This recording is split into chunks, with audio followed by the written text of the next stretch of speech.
Hey there and welcome. Today we're going to be talking about the functional trainer front raise with a neutral grip. So we're going to be using the rope attachment in order to create the neutral hand position. This by far is going to be the most comfortable one. So the first thing you're going to want to do is set up a cable all the way down to the bottom, which is the height of the cable. Put it to like a K, and then you want to use the rotational arm to a 1. That way you're inside the machine and not in the middle of the gym floor. And then you want to make sure that you're choosing the appropriate weight. So I recommend you start off nice and light, do 20 repetitions with good form, and then start to increase the weight every other week. You want to be doing progressive overload. Then once you do that, you want to take a small step back, make sure your chest is nice and high, glutes tight, abs tight, chin tucked. That way you're standing up perfectly straight and your head's not tilted back. And then you want to go all the way down and come up to around your chin height or even a little lower. I'm going a little high on here. But before we continue, here's a word from today's video sponsor. I'm today's video sponsor, and if you'd like help losing fat or gaining muscle, there are a few ways I can help you down below.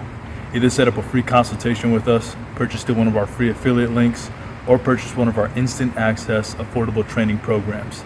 Can't wait to be of service to you. Now let's get back to the rest of the video. And that's crucial. You want to make sure that you're going right up to the height that you should be. Anything higher than this, and I don't think it's going to be as beneficial as one would think. And the reason is because the higher you go, the more mobility you need in your shoulders. And I don't recommend you go that high because most people don't have a lot of shoulder flexion. So they usually can't put their hands directly overhead completely.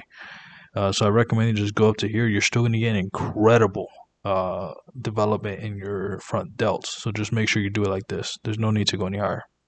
Okay, now that I overstressed that point, the next thing I want you guys to really focus on is making sure that you keep your core tight and your glutes tight. Because one of the biggest mistakes that I find that people make with this is that they go too heavy and then they gotta lean forward and back and all that.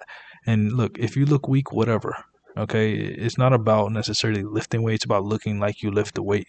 If you're trying to build muscle and hypertrophy, you want to look stronger than you actually are sometimes, or at least that's the way I think of it. You want to make sure that you're focusing only on the muscles you're trying to work and not necessarily just lifting weight. Think of yourself as a bodybuilder, not necessarily as like a weightlifter per se, especially with exercises like this. I mean, deadlift, squats, bench, I get that, but this is an isolation exercise.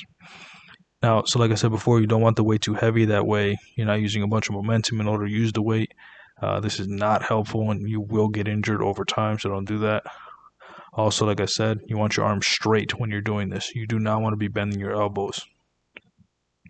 And another common mistake is half reps. You don't want to be doing that. Go all the way up, all the way down. And by all the way up, I mean just like to the chin max and then back down. Don't go any higher than that.